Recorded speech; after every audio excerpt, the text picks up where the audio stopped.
నమస్తే, welcome to prime nine digital debate. నేను మణిశ్రీ. ఆంధ్రప్రదేశ్లోని పలు జిల్లాల్లో పెట్రోల్ డీజిల్ దొరక్క రవాణా రంగం అయితే స్తంభించిపోయింది. అయితే దీనికి సంబంధించి వాహనదారులు కూడా చాలా ఇబ్బంది పడుతున్నారు. వాహనదారులతో పాటు ముఖ్యంగా రైతులు, ఆక్వా రైతులు కూడా చాలా ఇబ్బంది పడుతున్న పరిస్థితులు అయితే మనం చూస్తున్నాం. అయితే ఈ విషయాన్ని వైఎస్ఆర్సీపీ క్యాష్ చేసుకోబోతోందా, లేకపోతే నిజంగా ప్రజా సమస్యల మీద దృష్టి సారించబోతోందా అనే అంశాల మీద ఈరోజు చర్చిద్దాం. అయితే జగన్మోహన్ రెడ్డి అయితే, వైఎస్ఆర్సీపీ అధ్యక్షులు జగన్మోహన్ రెడ్డి అయితే దీనికి సంబంధించి ఈ కృత్రిమ కొరత మాత్రం ఇది కాదు అంటూ ఆయన రకరకాలుగా మాట్లాడడం జరిగింది. అయితే టీడీపీ కూడా దీన్ని ఖండిస్తూ ఇది మాత్రం ఖచ్చితంగా ఎక్కువ భయంతో, దొరకదేమో అన్న భయంతో దీన్ని పానిక్ బయింగ్ వల్ల ఇదంతా జరిగిందంటూ వాళ్ళు చెప్పుకుంటూ వస్తున్నారు. అయితే నిజంగా ఇది ఎటువంటి సమస్య, కావాలనే అసలు వాస్తవాన్ని దాస్తున్నారా అనే అంశాన్ని చర్చిద్దాం. ఈ అంశంపై చర్చించేందుకు మనతో ఉన్నారు మస్తాన్ రావు గారు, అనలిస్ట్. మస్తాన్ రావు గారు, నమస్తే అండి. నమస్తే అండి. నమస్తే సార్. ఇప్పుడు చాలా మంది చెప్తుంది ఏంటంటే, మిగతా రాష్ట్రాల్లో లేని కొరత కేవలం ఆంధ్రప్రదేశ్ లో మాత్రమే ఎందుకు, దీన్ని కేవలం కృత్రిమ కొరత అని అంటున్నారు. నిజంగా కృత్రిమ కొరత అంటారు అది? గుడ్ ఆఫ్టర్నూన్ అండి. మన ప్రైమ్ నైన్ ప్రేక్షకులకు మీకు కూడా. నిజంగా అయితే కృత్రిమ కొరత, లేకపోతే ఆయిల్ కంపెనీలు, భారత్ పెట్రోలియం కానీ, హిందుస్థాన్ పెట్రోలియం కానీ, ఇండియన్ ఆయిల్ కార్పొరేషన్ వాళ్ళు కానీ తీసుకున్న చర్యల ఫలితంగా ఇది వచ్చిందా అనేది పక్కన పెడితే ప్రజలైతే ఇబ్బంది పడతా ఉన్నారు. దానిలో ఎటువంటి సందేహం లేదు. ఎందుకంటే ఇప్పుడు గ్యాస్ మనకి యుద్ధం సందర్భంగా ఏంటంటే, మొదట పెట్రోల్ డీజిల్ అన్న ఇబ్బంది కలిగిద్ది, రేట్లు పెంచుతారని అనుకున్నారు. కానీ ఇప్పటి వరకు ఆ పరిస్థితి రానివ్వలేదు. కేంద్ర ప్రభుత్వం తీసుకున్న చర్యల కారణంగా గ్యాస్ మార్చి 9, 10 తేదీల్లో, యుద్ధం ఫిబ్రవరి 28వ తేదీన ప్రారంభమైనప్పటికీ కూడా ఒక 10 రోజుల్లోనే గ్యాస్ మీద ఇట్లాంటి పుకార్లే వచ్చాయి. ఆ వచ్చిన సందర్భంలో ఆ 4-5 రోజులు ఇబ్బంది పడిన మాట వాస్తవం. ముఖ్యంగా ఏదైతే కమర్షియల్ సిలిండర్స్ అవన్నీ కూడా, కొన్ని హోటల్స్ మూతపడతాం, ఇవన్నీ కూడా జరిగింది. ఆ తర్వాత ఏంటంటే కేంద్ర ప్రభుత్వం బ్లాక్ మార్కెట్లు కానీ, లేదంటే బుక్ చేసే తేదీలు కానీ అవన్నీ కూడా స్ట్రీమ్ లైన్ చేయడంతో కొంతవాటికి దాన్ని అరికట్టగలిగారు. ఇప్పుడు వేరాజు ఈ పెట్రోలు డీజిల్కి సంబంధించి ఇప్పుడు ఆయిల్ కంపెనీలు ఏవైతే ఉన్నాయో అవి పెట్రోల్ బంకుకు సరఫరా చేసే విషయంలో క్రెడిట్స్ ఏవైతే ఇస్తాయో వాటికి సంబంధించి కొన్ని నిబంధనలు మార్చడం జరిగింది. ఆ మార్చిన నేపథ్యంలో ఇప్పుడు వచ్చిన పుకార్లు వెరసి ఇప్పుడున్న పరిస్థితికి కారణం. మన రాష్ట్రంలోనే కాదు, తెలంగాణలో కూడా అదే పరిస్థితి చాలా వాటిలో మనం చూడొచ్చు. పెట్రోల్ బంకుల దగ్గర డీజిల్ కోసం అట్లా చేస్తా ఉన్నారనేది. ఇంకో విషయం ఏంటంటే, మీరు ఇప్పుడు ఓపెనింగ్ రిమార్క్స్ లో చెప్పారు, ఆక్వా రైతులు కానీ ఇతర వ్యవసాయ పనులు కూడా జరుగుతూ ఉన్నాయి. వాటికి సంబంధించి కానీ ఈ పుకార్లు ఏవైతే వచ్చాయో ఆ నేపథ్యం ఒకటి, ఈ ఆయిల్ కంపెనీలు ఈ క్రెడిట్స్ ఇవ్వటంలో, పెట్రోల్ బంకులకి ఇవ్వటంలో వచ్చిన నిబంధనల మార్పు కావచ్చు. ఈ రెండు కలిసి ఏమైందంటే ముఖ్యంగా వినియోగదారుల్లో ఒక భయం క్రియేట్ అయింది. ఇగో పెట్రోల్ ఏదో అయిపోతుందంట, లేకపోతే రేట్లు పెంచబోతున్నారంట, దొరకదంట అనేది ఎప్పుడైతే వచ్చిందో అప్పుడు అసలు వాళ్ళకి అవసరానికి మించి కూడా క్యాన్లు తీసుకొని, ఇప్పుడు మనం ఎప్పుడైనా చూసామా క్యాన్లు తీసుకొని రావటం? ఇప్పుడు అక్కడ మీరు పాలకు సంబంధించి పాల బూతుల దగ్గర చూస్తూ ఉంటాం క్యాన్లు పట్టుకోవడం. అది నేను అనేది పెట్రోల్ బంకుల దగ్గర క్యూలు అనేవి గతంలో ఎప్పుడు చూడలేదు మనం. ఇప్పుడు చూస్తే ఏంటంటే వాళ్ళు ఏదైతే పెట్రోల్ బంకులు ఏంటంటే పెట్రోల్ బంక్ యజమానులు వాళ్ళ క్రెడిట్స్ తీసుకోవడం, అంటే ముందే డబ్బులు కట్టాల్సి రావటం, దానిలో వాళ్ళ దగ్గర లేకపోవటం కూడా దీనికి కారణంగా చెప్తాను. అయితే ఒక్కసారిగా ప్రభుత్వం కూడా కొంత నిర్లక్ష్యం వహించిందా? ఎందుకంటే ఇంటెలిజెన్స్ వ్యవస్థలు ఇట్లాంటివి పసిగట్టాల్సిన అవసరం ఉంది. అంటే ఇప్పుడు ఈ రోజు ప్రతి ఇంట్లో కూడా 2 వీలర్ లేకుండా కనీసం 2 2 వీలర్స్ ఉంటా ఉన్నాయి. ఒకటి కాదు, ఈవెన్ వైఫ్ హస్బెండ్ అంటున్నా, లేకపోతే పిల్లలకు ఉంటున్నా 2-3 వెహికల్స్ ఉంటా ఉన్నాయి, 2 వీలర్స్ మెయిన్ గా చూసుకుంటే. ఇక కార్ల సంగతి కూడా, కార్ల అమ్మకాలు విషయంలో కూడా, కొనుగోలు విషయంలో కూడా బాగా ఆంధ్రప్రదేశ్ నుంచి కూడా బాగా ఉన్న పరిస్థితి. ఇక మనకి తీర ప్రాంతం ఉంది, అదేవిధంగా పనులు చూసినా, లేకపోతే మనకున్న ఉపాధి కల్పన విషయంలో చూసినా కూడా, ఈ ట్రాన్స్పోర్ట్ రంగం చూసినా, ఇవన్నీ కూడా వెరసి విపరీతమైన డిమాండ్ పెట్రోల్కి కానీ లేకపోతే డీజిల్కి కానీ ఉన్న పరిస్థితి. అవన్నీ రీచ్ కావాలంటే చాలా కష్టం. ఏమాత్రం ఈ ట్రాన్స్పోర్టేషన్ లో కానీ, పెట్రోల్ డీజిల్ కి సంబంధించిన బంకుల్లో ఏమాత్రం కొరత ఉన్నా కూడా అది ఒక పెద్ద విపరిణామాలకు దారిస్తే పరిస్థితి ఎలా ఉంటుంది అనేది కేవలం 2 రోజుల వ్యవధిలోనే మనం చూస్తా ఉన్నాం. పోలీసులు వెళ్ళి ప్రతి పెట్రోల్ బంక్ దగ్గరికి వెళ్ళి అక్కడ స్ట్రీమ్ లైన్ చేస్తే గానీ లేని పరిస్థితి. అంటే డీజిల్ ఎంత కొట్టాలి, 200 కొట్టాలా? ఇప్పుడు ఎందుకంటే కొన్ని పెట్రోల్ బంకుల దగ్గర వాళ్ళు వెళ్ళి 2 వీలర్కి వెళ్ళి ట్యాంక్ ఫుల్ చేయమంటే చేయట్లేదు. వాళ్ళు కేవలం 200 కొడతాం లేదా 100 రూపాయలు కొడతాం అంటున్నారు. అదేవిధంగా డీజిల్ కూడా వాళ్ళు ఏదైతే వెహికల్ తీసుకొస్తారో ఆ వెహికల్లో మాత్రమే కొడతాం. గతంలో ఏంటి, ఆ వ్యవసాయ పనులకి ఏదన్నా ఉంటే లేదా ఆక్వా పనులకు ఉంటే వాళ్ళు ఒక క్యాన్లు తీసుకొచ్చి అక్కడ ఉన్న ఏదైతే మోటార్లు పనిచేయాలో వాటికి సంబంధించి తీసుకెళ్లేవాళ్ళు. ఇప్పుడు వాటన్నిటికీ కూడా ఆ కొట్టని పరిస్థితి. డీజిల్ కావాలన్నా కూడా వెంటనే వాళ్ళు మేమైతే క్యాన్లకి అయితే కొట్టమని చెప్పేసి ఉన్న పరిస్థితి. సో వాళ్ళందరూ ఆందోళన చెందుతా ఉన్నారు.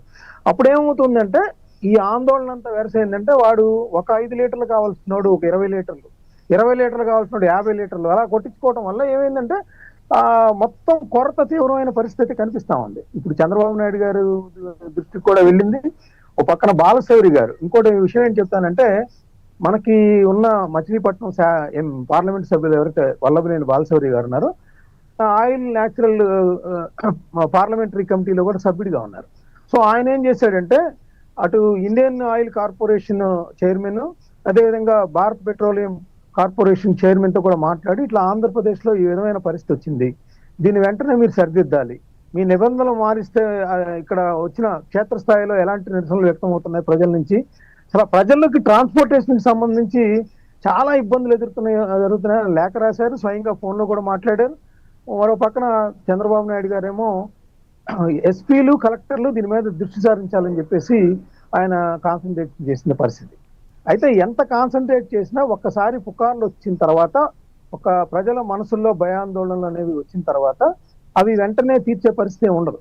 వాళ్ళకి ఆ భయం పోయింది, అవి స్వేచ్ఛగా దొరుకుతున్నాయి, ఎప్పుడు కావాలన్నా పెట్రోల్ దొరుకుతుంది అని వాళ్ళ మనసుకు అనిపించినప్పుడు మాత్రమే మళ్ళీ పరిస్థితిలో మార్పు వస్తుంది తప్పితే అంటే పెట్రోల్ ఇప్పుడు 40% పెట్రోల్ బంకుల్లో దాదాపు నో స్టాక్ బోర్డులు కనిపిస్తా ఉన్నాయి మనకి.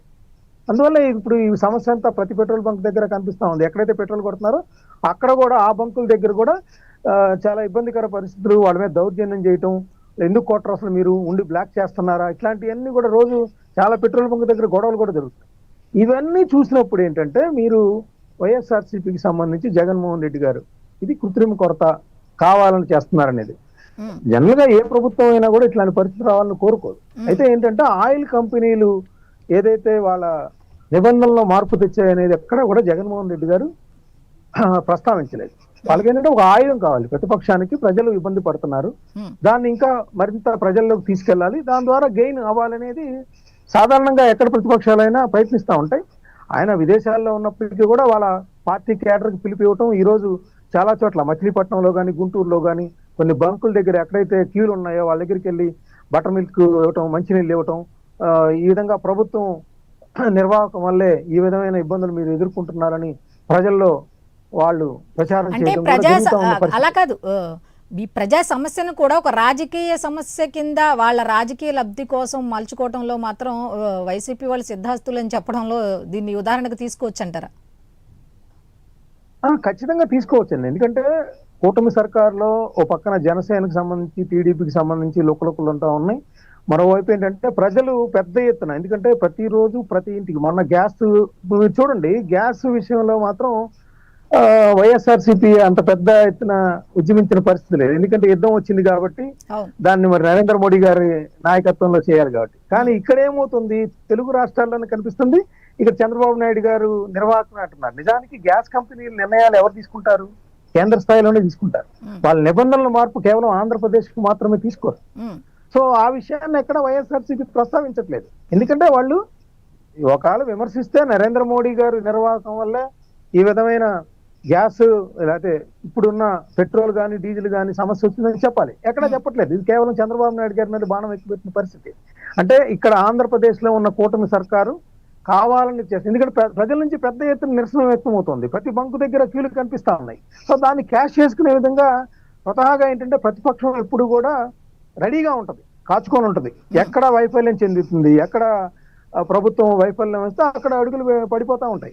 సో మనం చూస్తే గతంలో మిర్చి కానీ లేదంటే పంటలకు సంబంధించి కానీ ఏమాత్రం కొద్ది తేడా వచ్చినా ఆ తర్వాత మిర్చి రేటు పెరిగింది. కానీ మిర్చి రేటు పెరిగినప్పుడు అదంతా కూడా చంద్రబాబు నాయుడు గారి గంతను ఎక్కడ చెప్పదు. మళ్ళీ ఎక్కడైతే తగ్గుతుందో అక్కడ ఆటోమేటిక్ గా అంటే కాన్సన్ట్రేట్ చేయటం నెగిటివ్ అంశం అనేది ఎప్పుడు వస్తుందా అని చెప్పి ఎదురు చూస్తున్న సందర్భాలు ఎక్కువగా ఉంటాయని చెప్పొచ్చా? ఒక మంచి కన్నా చెడు ఎప్పుడు జరుగుతుందా అని ఎదురు చూస్తున్నారా అని చెప్పొచ్చా? అంటే ఖచ్చితంగా ఎవరైతే పరిపాలిస్తా ఉన్నారో వాళ్ళ మీద పెద్ద బాధ్యత ఉంటుంది, బుధస్కంధాల మీద ఉంటుంది. అవును. అయితే ఇప్పుడు ఇట్లాంటి పరిస్థితి వచ్చినప్పుడు ఇట్లా ఏజెన్సీలు నిర్వాహకారంగా ఈ విధంగా జరుగుతా ఉంది అనే విషయాన్ని ప్రజలకు తెలియజెప్తే వాళ్ళు కన్విన్స్ అవుతారు. అవును. ఇక్కడ ప్రభుత్వం వైఫల్యం చెందింది, దాన్ని క్యాష్ చేసుకుంటానికి ప్రతిపక్షం ఇప్పుడు రెడీ అయిపోయింది. ఇప్పుడు ఈ రోజు వాళ్ళు వెంటనే అక్కడికి వెళ్ళిపోయి అదంతా చేస్తా ఉన్నారు రాష్ట్ర వ్యాప్తంగా. అంటే ప్రజల్లో ఏదైతే అసంతృప్తి ఉంటుంది, వాడికంటే అసహనం ఉంటుంది. ఏంటి పెట్రోల్ దొరకట్లేదు, బయటకు వెళ్ళాలంటే పెట్రోల్ కావాలి, ఎక్కడికైనా ఏ పనికైనా వెళ్ళాలన్నా కావాలి, ఆటో వాడి దగ్గరికి వెళ్ళాలన్నా కావాలి. సో ప్రతి వాడి దగ్గరికి ఇమీడియట్ గా చేరిపోయేది సమస్య కాబట్టి ఆ సమస్యను టేకప్ చేస్తే మనం పెద్ద ఎత్తున గెయిన్ అవ్వచ్చు అనేది ప్రతిపక్షంగా వైఎస్ఆర్సీపీకి ఉంటుంది. ఇప్పుడు అదే పని అది చేస్తా ఉంది.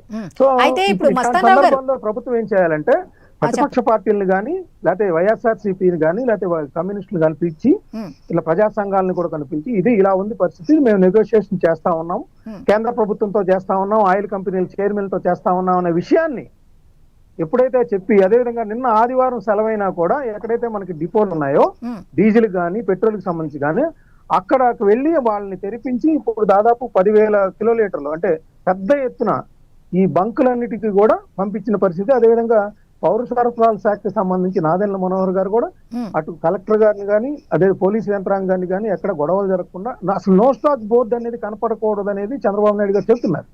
కానీ పెట్రోల్ ట్యాంకర్స్ ఎప్పుడైతే పెట్రోల్ బంకులకు చేరతాయో అక్కడ వాహనదారులు ఎప్పుడు కీ కట్టకుండా ఉంటారో అప్పుడే సమస్య పరిష్కారం అయినట్టు.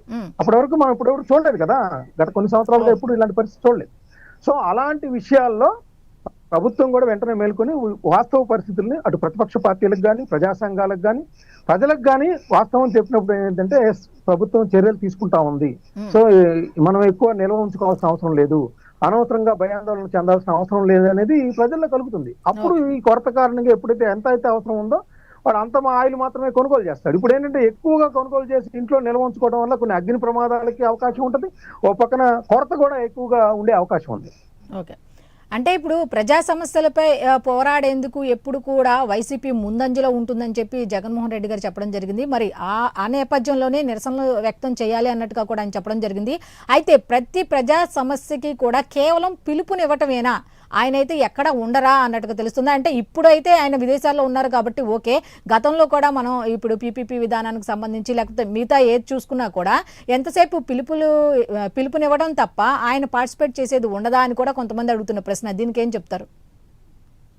మీరు ఇప్పుడు ప్రస్తావించారు, యాక్చువల్గా ఏంటంటే ఆయన మెడికల్ కాలేజీల ఇష్యూ తీసుకున్నా, అంతకుముందు ఫీజు రియంబర్స్మెంట్ ఇష్యూ తీసుకున్నా, లేకపోతే ఆరోగ్యశ్రీ బకాయిల విషయం తీసుకున్నా, ఎక్కడా కూడా జగన్మోహన్ రెడ్డి గారు ఎప్పుడు కూడా ప్రత్యక్షంగా పాల్గొన్నారు. మనది ఆయన విధానము, లేకపోతే నేను నాయకుడిని కాబట్టి నేను పాల్గొనక్కర్లేదు, అదంతా మా జిల్లా అదేవిధంగా నగర స్థాయిలో ఉన్న కమిటీలు చూసుకుంటాయి, మా కార్యకర్తలు చూసుకుంటారని ఇదో తెలియదు. అయితే దాని మీద కొన్ని విమర్శలు ఉన్నాయి. ఎందుకంటే పిలుపు ఇవ్వటం, కార్యకర్తలే గెలిపించాలి, కార్యకర్తలే కేసులు పెట్టించుకోవాలి, కార్యకర్తలే పోరాడాలి, ఆయన మాత్రం రాడంటే ఆయన ఏం చెప్తారు దానికి, మేము ఎప్పుడైతే పంట దిగుబడి బాగాలేదో లేకపోతే గిట్టుబాటు ధరలు లేవో మద్దతు ధరలు లేవో అప్పుడు నేను వెళ్తా ఉన్నాను, వ్యవసాయానికి కానీ కొన్నిటికి వెళ్తా ఉన్నాను ఎంచుకొని. ఇట్లాంటి విషయాలు వచ్చినప్పుడు నేను ప్రత్యక్షంగా పాల్గొనాల్సిన అవసరం లేదనేది ఆయన విధానం ఫస్ట్ నుంచి కూడా అలానే ఉంది. సో దాని మీద వాళ్ళ పార్టీలోనే విమర్శలు ఉన్నప్పటికీ కూడా అధినాయకత్వాన్ని వేలెత్తి చూపే ధైర్యం ఎవరు చేయలేరు కదా. సో వాళ్ళ కార్యకర్తలే ముందుండి పోరాడుతూ ఉంటారు. అయితే ఆ కార్యకర్తల త్యాగాలు ఫలితంగా వచ్చిన ప్రభుత్వంలో కార్యకర్తకు న్యాయం జరగలేదనేది కూడా ఉంది. అందుకనే ఇప్పుడు ఏదైతే రాష్ట్ర వ్యాప్తంగా నిరసన వ్యక్తం అవుతుందో దానిలో నామినల్ గా వైఎస్ఆర్సీపీ శ్రేణులు పాల్గొంటున్న పరిస్థితి. ఎందుకంటే ఇది నిజానికి మంచి సమస్య. ప్రతి ఇంట్లో కూడా ఆయిల్ కి సంబంధించి, ఎందుకంటే మనం బయటికి వెళ్ళాలంటే ఒక బస్సు ఎక్కి వెళ్ళాలన్నా అంటే ఆర్టీసీ బస్సులకు పర్లేదు, ప్రైవేట్ బస్సులకు కూడా కొన్ని చోట్ల ఆగిపోయిన పరిస్థితి మనం జాతీయ రహదారుల మీద ఉన్నాయి. కొన్ని ప్రాంతాల్లో పోలీసులే వెళ్ళి వాళ్ళ వెహికల్స్ లో వెళ్ళి డీజిల్ తీసుకొని వెళ్ళి వాళ్ళకి అందజేసి అక్కడి నుంచి ఎక్కడైతే ఆగిపోయి ఉన్నారో ఆ ప్రయాణికులు ఇబ్బంది లేకుండా చేసిన పరిస్థితి. అంటే పోలీస్ యంత్రాంగం మీద కూడా చాలా భారం పడే అవకాశం ఉంది. ఎందుకంటే వాళ్ళకి లా అండ్ ఆర్డర్ సమస్యలు ఉన్నాయి, ట్రాఫిక్ సిస్టమ్లు ఉన్నాయి, దొంగతనాలను అరికట్టాల్సి ఉంది. ఇప్పుడు మళ్ళీ కొత్తగా ఈ పెట్రోల్ బంకుల దగ్గర సెక్యూరిటీగా వెళ్లాల్సిన పరిస్థితి ఉంది. సో నేననేది ఏంటంటే వీలైనంత త్వరగా ఖచ్చితంగా ఆయిల్ కంపెనీలతో మాట్లాడి పాత విధానం ఏదైతే ఉందో దాన్ని ప్రస్తుతం కంటిన్యూ చేసి వాళ్ళని పెట్రోల్ బంక్ యజమానులను మోటివేట్ చేసి ఆ విధంగా కొంత దానిలో మార్పులు చేసినప్పుడు ప్రజలు కూడా కొంత స్వాతంత్రం చేకూరి వాళ్ళు కూడా కొంత తగ్గే అవకాశం ఉంటుంది, సర్దుబాటు చేసుకునే అవకాశం ఉంటుంది. కానీ ఇదే విధమైన విధానాలు కనుక కొనసాగినట్టే ఇది మరింత పెళ్లిపికే అవకాశం ఉంది. అసంతృప్తి అది లేకుండా చూసుకోవాలి. అసంతృప్తి ఎప్పుడైతే పెరుగుతుందో అప్పుడు ప్రతిపక్షంలో ఉన్న వైఎస్ఆర్సీపీ ఖచ్చితంగా ముందుకు వెళ్ళిపోతుంది. దాన్ని ఒక ఆయుధంగా మలుచుకునే అవకాశాలు కూడా ఉన్నాయి. ఖచ్చితంగా మనకి చెప్పాలంటే ప్రభుత్వం మాత్రం ప్రతిపక్ష పార్టీలని ప్రజా సంఘాలను పిలిచి వాస్తవ పరిస్థితుల్ని తెలియజేసి అదేవిధంగా ఆయిల్ పరోక్షంగా మళ్ళీ ప్యారలల్ గా ఏం చేయాలంటే ఆయిల్ కంపెనీల మీద కూడా ఒత్తిడి తీసుకొచ్చి అవసరమైతే పాత విధానాన్ని కొనసాగించి అదేవిధంగా సరఫరాకి సంబంధించి పెట్రోల్ కానీ డీజిల్ కానీ సరఫరాలో ఎటువంటి లోపం లేకుండా అవసరమైతే 24 hours పెట్రోల్ బంకుల్లో పెట్రోల్ డీజిల్ అవైలబిలిటీలో ఉండేలాగా చేయాల్సిన అవసరం అయితే ఇక్కడ కనిపిస్తా ఉంది. ఓకే, ఇందాక మీరు చెప్పినట్టు ఇప్పుడు చంద్రబాబు నాయుడు గారు కూడా లేకపోతే సంబంధిత అధికారులు కూడా ఇలా ప్రతిపక్షాలను కానీ వాళ్ళని పిలిచి ఎందుకు డిస్కస్ చేయలేదంటారు? అంటే ఒక మాట చెప్పుంటే బాగుండేది కదా అనేది కూడా వినిపిస్తుంది. ఇప్పుడు ఇది ఎందుకు తీసుకొస్తున్నా అంటే మీరు అన్నారు కాబట్టి. నెక్స్ట్ ఇంకోటి ఏంటంటే వైసీపీ కూడా ప్రజల పక్షాన మేము నిలబడుతూ అంటూనే నిరసనలు వ్యక్తం చేస్తున్న ఈ సమయంలో కూడా వాళ్ళకి మజ్జిగలు మంచినీళ్ళు ఇస్తూ కూడా వాళ్ళు ఏం చెప్తున్నారంటే Chandrababu Naidu real time governance ఏం చేస్తోంది, నిద్రపోతుందా, దాని ద్వారా అన్ని ముందే తెలుస్తాయి అంటారు కదా, అదేం చేస్తోందని ఒక పక్క ప్రశ్న అయితే ఎన్డీఏ కూటమి అంటారు. కేంద్ర ప్రభుత్వం వీళ్ళు అడిగితే ఇవ్వదా? చంద్రబాబు నాయుడుకి అంత సఖ్యత లేదా? ఇప్పుడు పవన్ కళ్యాణ్ ఏం చేస్తున్నారు? ఇవన్నీ ప్రజల దగ్గరికి వెళ్ళి వాళ్ళు చెప్తున్న మాటలు. ఇప్పుడు దీన్ని ఎలా కంపారిజన్ చేసి చూడొచ్చు అంటారు? ఇప్పుడు అదే చెప్తా ఉన్నా. ఇప్పుడు నిజానికి వైఎస్ఆర్సీపీ కూడా కేంద్ర ప్రభుత్వం దగ్గర చాలా పలుకుబడి ఉంది. ఎందుకంటే వాళ్ళకి సంబంధించి బిల్లులన్నిటికీ కూడా అన్కండిషనల్ గా ఆమోదం చెప్తా ఉంది. నరేంద్ర మోడీ గారికి ఒక లెటర్ రాయొచ్చు జగన్మోహన్ రెడ్డి గారు. అయితే ఏంటంటే ఇక్కడ చంద్రబాబు నాయుడు గారిని ఇరుకులు పెట్టాలి. ఎందుకంటే చంద్రబాబు నాయుడు గారు డిపెండెన్సీ సర్కారు. ఆ మాత్రం మీరు ఒత్తిడి తేలేరా? తెలుగు రాష్ట్రమైన ప్రధానమైన, ఎందుకంటే బీహారు మనమే కదా వాళ్ళకి సపోర్ట్ చేస్తా ఉంది ఎన్డీఏకి, మన పార్లమెంట్ సభ్యుల వల్ల నిలబడింది అనేది ఉంది. కాబట్టి పరిపాలన అధికారం మీ చేతిలో ఉన్నప్పుడు మీరు ఎందుకు ఈ విధంగా ఒత్తిడి తేలేకపోతున్నారు అంటే వీళ్ళకి నరేంద్ర మోడీ గారి దగ్గర పలుకుబడి లేదు. అందువల్లే కేంద్ర ప్రభుత్వం సరఫరా చేసే డీజిల్ పెట్రోల్ విషయంలో కూడా ఈ విధంగా చేతులు ఎత్తేసారు. రెండో విషయం ప్రస్తావిస్తా.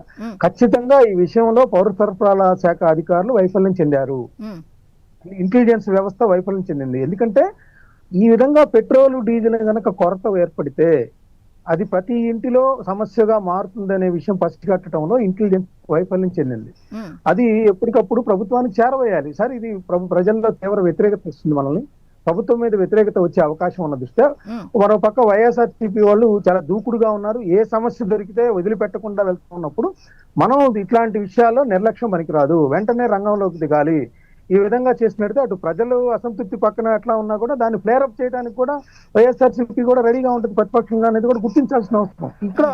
ఇక్కడ వైఫల్యం చెందారు. ఈ వైఫల్యం చెందినా కూడా ఇప్పుడు వెంటనే, అంటే నాకు తెలిసి అయితే ముఖ్యమంత్రి స్థాయిలో 4-5 రోజులు అయిన తర్వాత వెంటనే చంద్రబాబు నాయుడు గారికి అర్థమైంది, దీని యొక్క సివియారిటీ అర్థమైంది, సీరియస్నెస్ అర్థమైంది. కాబట్టి ఆయన వెంటనే ఆయిల్ కంపెనీల ప్రతినిధులతో గానీ ఒక పక్కన చర్చలు జరుపుతూనే ఎస్పీ కలెక్టర్లకు ఆదేశాలు ఇచ్చారు. అదేవిధంగా పెట్రోల్ బంకు యజమానుల సంఘాలు ఎవరైతే ఉన్నారో వాళ్ళతో మాట్లాడారు. ఎక్కడా కూడా వినియోగదారులకి నో స్టాక్ బోర్డు రాకూడదు, వాళ్ళు పెట్రోల్ అవసరమైతే అది అందజేసే విధంగా ఉండాలి తప్పితే ఎక్కడా కూడా లేదు నో స్టాక్ బోర్డు అనేది పెట్టకూడదు. నాకు తెలిసి బహుశా 1-2 రోజుల్లోనే ఈ సమస్య తుది పరిష్కారం అయితే లభించే అవకాశాలు ఉన్నాయి. ఎందుకంటే ఎంత సీరియస్నెస్ ఉంది అనేది ప్రభుత్వం అర్థం చేసుకుంది. ఇది కనుక మరిన్ని రోజులు కొనసాగితే ప్రభుత్వం మీద విపరీతమైన అసంతృప్తి రేకెత్తించే ఆందోళన అనేది ప్రభుత్వంలో కూడా వచ్చింది. అందుకనే వాళ్ళందరూ కూడా ఒళ్ళు దగ్గర పెట్టుకుని అధికారులు ఎవరైతే ఉన్నారో పౌర సరఫరాల శాఖ అధికారులు వాళ్ళందరూ కూడా వెళ్ళారు. ఎందుకంటే ఇంకా రాజకీయంగా మారిపోయింది. మరిన్ని రోజులు గడిచే కొంది ఇక వైఎస్ఆర్సీపీ నెక్స్ట్ ఎప్పుడైనా ఇట్లాంటి విషయాల్లో కమ్యూనిస్టులు ముందుంటారు. కమ్యూనిస్టులకు వాస్తవం తెలుసు కాబట్టి వాళ్ళు ఇంకా ముందుకు వెళ్ళారు. 2-3 రోజులు వాళ్ళు ఛాన్స్ ఇస్తారు, ప్రెస్ మీట్లతో చెప్తారు, తర్వాత కార్యరంగంలోకి దిగుతారు. కానీ ఇక్కడ వైఎస్ఆర్సీపీ అక్కడ టైం ఇవ్వలేదు, కేవలం 2వ రోజే రంగంలోకి దిగింది. సో ఖచ్చితంగా వైఎస్ఆర్సీపీ యాక్టివ్ గా ఉంటది. ఎందుకంటే వీళ్ళు 3 పార్టీలని ఓడగొట్టి 2029లో అధికారంలోకి రావాలని జగన్మోహన్ రెడ్డి గారు ప్రయత్నిస్తా ఉన్నారు. అది నిరంతరం జరుగుతూ ఉంటది. ఎందుకంటే ఆయన వెళ్ళిన చోటల్లో కూడా ఇంకా 3 సంవత్సరాలు కళ్ళు మూసుకొని మేము వచ్చేస్తున్నాం అని చెప్తా ఉన్నారు. కాబట్టి ఏ సమస్యని ఆయన వదిలిపెట్టరు. సో దీనిలో భాగంగా ఆయన రంగంలోకి దిగిన, ఆయన అయితే రంగంలో దిగిపోయినా ఆయన నమ్మే కార్యకర్తలు ఉన్నారు కాబట్టి చాలా చోట్ల చాలా జిల్లాల్లో ఇవాళ నిరసన ప్రదర్శనలు జరిగిన మాట అయితే వాస్తవం. ఓకే. అంటే ఇప్పుడు మీరు ఇందాక అన్నట్టు ఏ చిన్న పాయింట్ దొరికినా కూడా పట్టుకోవడానికి రెడీగా ఉన్నారు కాబట్టి ఇలాంటి చిన్న చిన్న ఇష్యూస్, ఇప్పుడు ఇది చిన్న ఇష్యూ అయితే కాదు, చాలా పెద్దది. అలాంటిది వాళ్ళు ఏ చిన్న ఇష్యూ దొరికినా కూడా చాలా పెద్ద చేసేవాళ్ళు. ఇంత పెద్ద ఇష్యూ దొరికినప్పుడు వదలకుండా ఉండరు. మరి అధికారుల్లో అంత, ఎందుకంటే సీఎం చంద్రబాబు నాయుడు గారి దృష్టికి వెళ్ళిందంటే చాలా పెద్ద ఇష్యూ అన్న విషయం కూడా వాళ్ళకి తెలుసు. ఈ దాన్ని ఏమనాలి, అసంతృప్త లేకపోతే ప్రజల్లో చెలరేగకుండా ఉండాలి అంటే వాళ్ళు కూడా కొంచెం బాధ్యతాయుతంగా ఉండాలి. కానీ అధికారుల్లో ఈ బాధ్యత రాహిత్యం అనేది కనబడుతుంది. అంటే ఏంటి, ఎక్కడ సమస్య అనేది ఉత్పన్నం అవుతుంది అంటే సీఎంకి తెలియదనా లేకపోతే ఏంటి, దీన్ని ఎలా చూసుకోవచ్చు? ఇప్పుడు చిన్న ఎగ్జాంపుల్ చెప్తానండి. ఉద్యోగస్తుల పదోన్నతుల విషయంలో హైకోర్టు అహ్మద్ బాబు గారు అనే ఐఏఎస్ గారికి ఆయన తీసుకున్న ఫైల్ తొక్కిపట్టడం వల్ల ఏ విధంగా వార్న్ చేసింది అంటే, ప్రభుత్వంలో ఉన్న చీఫ్ సెక్రటరీ గారు కానీ ప్రిన్సిపల్ సెక్రటరీ గారు కానీ వాళ్ళందరూ ఏం చేస్తా ఉన్నారు, ఉద్యోగ సంఘాల నాయకులు మీ దృష్టికి తెస్తారు కదా, దాని ఇంపాక్ట్ ప్రభుత్వం మీద పడుతుంది కదా. వాళ్ళు హైకోర్టుకి వెళ్ళి హైకోర్టు ద్వారా వార్నింగ్ ఇస్తే గానీ చేయని పరిస్థితి అంటే ఎక్కడో సమన్వయ లోపం కనిపిస్తా ఉంది. ఐఏఎస్ అధికారుల్లో కానీ కొంతమంది కింది స్థాయి ఉద్యోగుల్లో కానీ అది ప్రభుత్వం మీద అసంతృప్తి ఉంటే ఉండొచ్చు, కానీ అది ప్రతిపక్షానికో లేకపోతే ఎవరికో సహకరించే విధంగా ప్రభుత్వానికి డ్యామేజ్ చేసే విధంగా నిర్ణయాలు ఉండకూడదు. సో ఆ నిర్ణయాలు లేదంటే ప్రభుత్వం పట్టు లోపిస్తా ఉంది, లేకపోతే కొంత వర్గంలో చీలిక వచ్చి ఆ విధంగా చేస్తున్న పరిస్థితిగా కనిపించచ్చు. ఎందుకంటే హైకోర్టు జోక్యం చేసుకుంటే గానీ ఉద్యోగస్తుల పదోన్నతి కానీ అసలు మేము గనక అధికారంలో ఉంటే ఇలాంటి అధికారిని డిస్మిస్ చేస్తామని చెప్పారు, హైకోర్టు చెప్పింది. సో అది ఇక్కడ నేను ఎగ్జాంపుల్ గా చెప్తాను. ఇప్పుడు పౌర సరఫరాల శాఖ అధికారులు ఏమంటే ఆయిల్ కంపెనీల నిబంధనలో మార్పు తెచ్చాయి, ఇది పెట్రోల్ బంకుల యజమానులు వాళ్ళు కట్టలేని పరిస్థితిలో ఉంటారు, సో దీనివల్ల మనకి వినియోగదారులకి ఇబ్బంది ఏర్పడిద్ది, కృత్రిమ కొరత కావచ్చు, అసలు నిజానికి కొన్ని భయాందోళనలు ఉంటాయి, ఒక పక్కన వ్యవసాయ పనులు జరుగుతున్నాయి, ఆక్వా పనులు జరుగుతున్నాయి, లేకపోతే ట్రాన్స్పోర్టేషన్ కూడా దీని మీద ప్రతిదీ డిపెండ్ అయి ఉంటుంది. ఎందుకంటే పొద్దున్న లెగిస్తే మనకి ఏపీఎస్ఆర్టీసీనే కాదు, ఆటోలే ఉంటాయి, వేల సంఖ్యలో ఉన్నాయి, 30-50 వేల ఆటోలు ఉన్నాయి రాష్ట్ర వ్యాప్తంగా చూస్తే, ఇంకా పైన ఉండొచ్చు కూడా, కరెక్ట్గా నేను సబ్జెక్టు కరెక్షన్. సో ఇలాంటిది ప్రతిదీ మనం బయటకు వెళ్ళాలంటే 2 వీలర్సే కానీ ఆటోలు కానీ ఎక్కి వెళ్ళాల్సిన పరిస్థితి. వీటికి వెళ్ళాలంటే మరి ఇంధనం కావాలి, ఆ ఇంధనం మీరు అవైలబిలిటీలో ఉంచకపోతే ఏమైతే, మీరు ట్రాన్స్పోర్టేషన్ ఏర్పాటు చేసినా చేయకపోయినా, గ్రామీణ ప్రాంతాలకి బస్సులు తిప్పకపోయినా ఆటోలు కానీ 2 వీలర్స్ కానీ ఓన్ గా అరేంజ్మెంట్ చేసుకుంటున్నారు. ఇప్పుడు వాటికి కూడా మీరు ఇంధనాన్ని సరఫరా చేయలేని పరిస్థితి అంటే నిజంగా చాలా దురదృష్టకరమైన అంశం. ఖచ్చితంగా ఇప్పుడు చంద్రబాబు నాయుడు గారు తీసుకున్న చర్యలు 1-2 రోజుల్లో ఈ సమస్యని ఒక కొలిక్కి తెస్తాయని నేనైతే అనుకుంటాను. ఒకవేళ తేలేకపోతే మాత్రం అది మరింత పరిణామాలు చాలా దిగజారే ప్రమాదం. ఓకే. ఇప్పుడు మీరు అన్నట్టుగా 1-2 రోజుల్లో కనుక సాల్వ్ అయితే ఓకే, అప్పుడు వైసీపీకి ప్లాన్ ఏ విధంగా నిరసనలు తెలపాలి అనేది ఏ విధంగా అందరికన్నా ముందు యాక్టివ్గా వచ్చిందో, ఇప్పుడు ఆ ప్లాన్ అయితే బెడ్స్ కొట్టినట్టుగానే చెప్పుకోవచ్చు అంటారా, ఇన్ కేసు ఈ 2 రోజుల్లో ఈ ప్రాబ్లం సాల్వ్ అయితే? సాధారణంగా ఏంటంటే ఇటీవల కాలంలో చూస్తే మనకు ఆరోగ్యశ్రీ బకాయిల వల్ల 7 రోజులు నిలిపివేశారు చాలా ప్రైవేట్ హాస్పిటల్, ఏదైతే ఆరోగ్యశ్రీ హాస్పిటల్స్ ఉన్నాయో. సో అప్పుడు కూడా వైఎస్ఆర్సీపీ శ్రేణులు వెళ్ళి నిరసన తెలియజేశాయి. అయితే దాన్ని ఎమ్మటనే ప్రభుత్వం కళ్ళు తెరిచింది, వాళ్ళతో సేవలు నిలిపివేయడం ఆపివేసి మళ్ళీ సేవలను తిరిగి పునరుద్ధరించేలాగా చేశారు. సో వెంటనే దాన్ని తట్టుకొని నిలబడగలిగింది.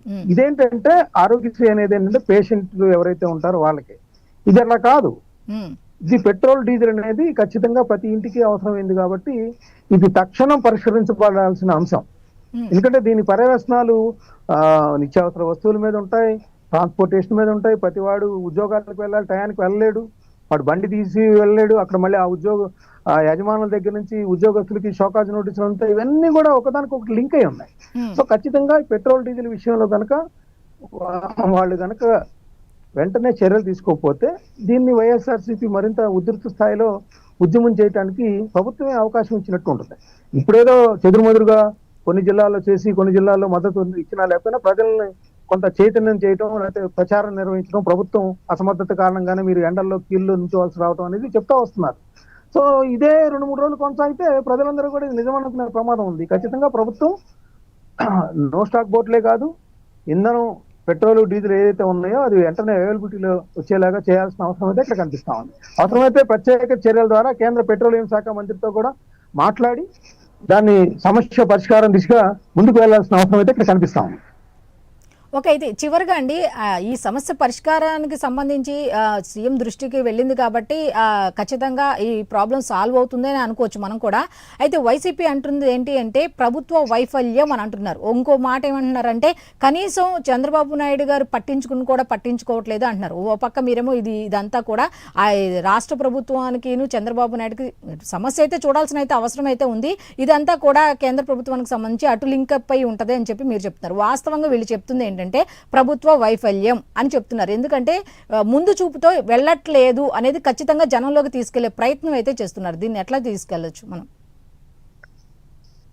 అదేనండి నేను అనేది ఏంటంటే చంద్రబాబు నాయుడు గారిని లేకపోతే పవన్ కళ్యాణ్ గారిని ఇరకాటంలో పెట్టే విధంగానే వైఎస్ఆర్సీపీ వైఖరి అంటే ఇక్కడ వాళ్ళ టార్గెట్ ప్రజా సమస్యని కాదు కానీ టార్గెట్ పవన్ కళ్యాణ్, టార్గెట్ చంద్రబాబు నాయుడు గారు, అంతేనా?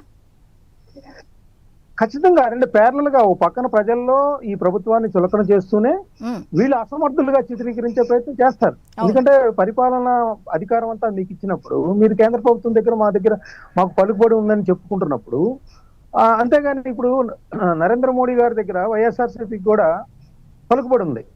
దానికి వినియోగించే విధంగా అది ఎక్కడ చర్యలు తీసుకోవాలి అంటే అంతిమ లక్ష్యం ఏంటి? ఇక్కడ ఎవరైతే చంద్రబాబు నాయుడు గారు లేకపోతే పవన్ కళ్యాణ్ గారు వాళ్ళ అసమర్థులుగా చూపే ప్రయత్నం. మీకు అధికారం ఉన్నప్పుడు మీరు కేంద్ర ప్రభుత్వం దగ్గర పలుకుబడి ఉందని మీరు చెప్పుకుంటున్నప్పుడు ప్రజల్ని ఈ విధంగా రోడ్ల పాలు చేయటం ఏంటి, పెట్రోల్ బంకుల దగ్గర క్యూల్లో నుంచోబెడతాం ఏంటి, ఎండాకాలం ఎర్రటి ఎండల్లో నుంచోబెడతాం ఏంటి అనేది తీసుకెళ్తా ఉంటది. అంతేగాని అది నరేంద్ర మోడీని విమర్శించే సాహసం కానీ నరేంద్ర మోడీ గారి మీద ఉద్యమించే పరిస్థితి కానీ ఎక్కడా కూడా వైఎస్ఆర్సీపీ చేయదు. ఎందుకంటే కేవలం వాళ్ళ టార్గెట్ పవన్ కళ్యాణ్, చంద్రబాబు నాయుడు గారు వీళ్ళు పరిపాలనలో వైఫల్యం చెందారని. అయితే ఇక్కడ ఆయిల్ కంపెనీలను ఎక్స్పోజ్ చేయాల్సిన అవసరం నిజానికి వైఎస్ఆర్సీపీ నిజంగా సమస్య పట్ల లోతుల్లో కనుక ఉంటే వాళ్ళు ఇండియన్ ఆయిల్ కార్పొరేషన్ దగ్గర కానీ లేదంటే ఏదైతే సంస్థలు ఉన్నాయో వాటి కార్యాలయం ఏం కారణంగా ఉందని చెప్పేసి ఎక్కువ పెట్టేవారు. వాళ్ళ అంతిమ లక్ష్యం అది కాదు కదా. వాళ్ళు సమస్య పరిష్కారం తీసుకువెళ్ళాలంటే ఆయిల్ కార్పొరేషన్ వాళ్ళు కూడా టార్గెట్ చేయాలి వాళ్ళని. ఎందుకు మీరు ఇలా చేశారు, మీరు చేయటం వల్లే ఈ పెట్రోల్ బంకుల యజమానులు ఏ విధంగా ఇబ్బంది పడుతున్నారు, ప్రజలు కూడా ఇబ్బంది పడుతున్నారు. సరే చంద్రబాబు నాయుడు గారు పట్టించుకోకపోయినా మేము ఉద్యమిస్తున్నాం, మీరు కనుక దిగి రాకపోతే మిమ్మల్ని స్తంభింపు చేస్తామని వాళ్ళకు కూడా వార్నింగ్ ఇవ్వాలి. ఆయిల్ కంపెనీల మీద కూడా ఎక్కువ పెట్టాలి కదా బాణాన్ని. వాళ్ళు కేవలం చంద్రబాబు నాయుడు గారి నిర్వాహకం అనేదే ఎక్కువగా కాన్సన్ట్రేట్ చేస్తా ఉన్నారు. చంద్రబాబు నాయుడు గ్రహించాలి. పవన్ కళ్యాణ్ గారి కంటే కూడా నిజానికి చంద్రబాబు నాయుడు గారి వైఫల్యంగానే వైఎస్ఆర్సీపీ ఇది ప్రజల్లోకి తీసుకెళ్తాం. చంద్రబాబు నాయుడే దీనికి కారణం అనేది పెద్ద స్లోగంతో ముందుకు వెళ్తున్న పరిస్థితి. సో అది గ్రహించారు కాబట్టి దానికి అనుగుణంగా దిద్దుబాటు చర్యలు చంద్రబాబు నాయుడు గారు చేపట్టారు. ఓకే, థ్యాంక్ యూ అండి మస్తాన్ రావు గారు. సో చూశారు కదా, ఇది ఈనాటి డిజిటల్ డిబేట్. మళ్ళీ రేపటి డిబేట్లో కలుద్దాం. అంతవరకు స్టే ట్యూన్, ప్రైమ్ 9.